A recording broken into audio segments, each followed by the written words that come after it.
Have you heard of power posing? If you have, you might have also heard that there's a lot of controversy surrounding whether or not it actually works. Today, we are going to dive in a little bit to see if we can pick apart the myth that it is a bunch of hocus pocus. And by the end, you might be a believer. Plus, I'm going to share with you some different power poses and what they can teach you as you are on your journey of self-realization. If you haven't heard of power posing, it is a technique made popular by a social psychologist named Amy Cuddy when her research found that the ways in which we hold our bodies can actually influence how we feel and how we behave. There's been a lot of back and forth over the last decade with people saying that power posing is pseudoscience, and the debate has gotten quite intense, all questioning the validity of these power poses and if the effects are real. Currently, it sounds as though researchers are finding that it can work, and they're busy trying to understand how exactly our posture can impact our thoughts and our behavior. So while they're busy trying to prove why it works, let's dive into what it is so that you can practice it and decide for yourself if this is a tool that supports your life experience in a positive way. When I first learned about power poses, it was when I was taking acting classes and they were teaching us how to embody different emotions. So they had us walking around the classroom in different poses. So one, they would say, walk around the room as if you were really shy or sad, or you didn't want people to notice you. And so you can imagine that everybody walking around the room took on very closed body posture. The interesting thing that happens in this is as you start to walk around the room like this for a minute, you start to actually feel small, insecure, sad. It's really interesting. But then they had us walk around the room leading from our chest. So leading from this place of confidence and power. So we're walking around the room powerful like, and then within a minute or so, we actually started feeling powerful and confident.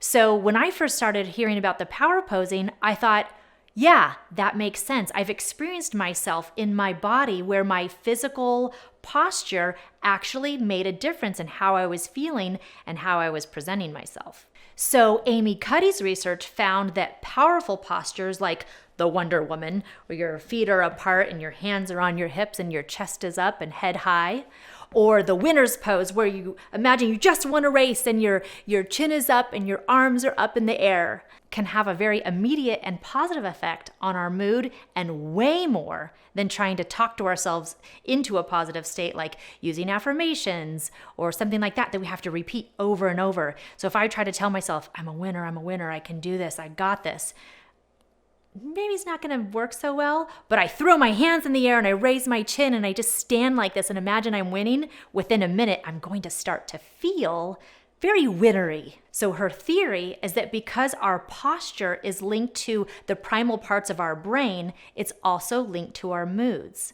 And the extra added benefit is that when we see other people using these power states, they're more likely to see us as that strong and confident version of us, and they'll actually respond to us in ways that reinforces that sense of confidence. And since our body language does about 80% of the talking for us, all of this makes a lot of sense, especially when we look at something like athletes. An athlete's nonverbal display of victory or defeat that's in their body language is the same around the world, and even in those who are blind and didn't see others doing it. It is a very natural response for us to do these certain kinds of physical movements when we're feeling good and when we're feeling bad. The funny thing is that her research also showed that these poses are similar in animals too. So if you're following chimpanzees and animals who are more closely related to humans, they will actually use very similar poses. All of her research and findings were based on a question that she was asking herself, which was, can you fake it till you make it?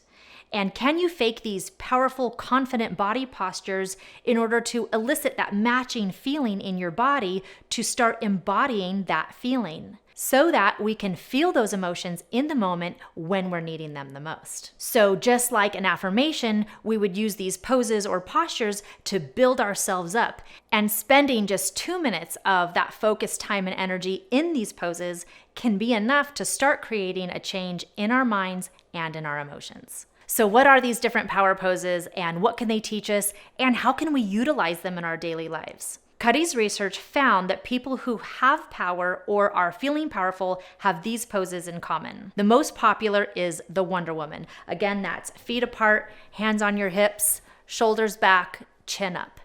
So this one, if you stand like this for 2 minutes, then you start to feel powerful. So my offering up to you is try it. Try it for yourself and see if it works. If you are standing in this powerful pose, Wonder Woman, so funny that they call it that. I think it's amazing. But Wonder Woman, chin up, and start to see if you can feel powerful in as little as 2 minutes. The next most common pose is that winner's pose. So again, this pose is related to the emotion of pride, like feeling so proud of yourself. Imagine like you just won that race, you just did that accomplishment, and you are throwing your hands up in the air.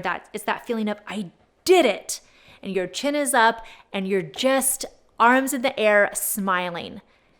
Try it. Stand like this for 2 minutes and see if you start to feel a sense of pride in yourself. Another really powerful pose that she noticed was the arms behind the head pose. So this is usually like when you're sitting in a chair, maybe you're sitting at a desk and you put your feet up on the desk. This is like ultimate power pose. Relaxation and powerful at the same time. This one's a little bit harder to do while you're standing up, but again, I invite you to try it. Throw your hands behind your head and see if you start to feel more powerful, more confident.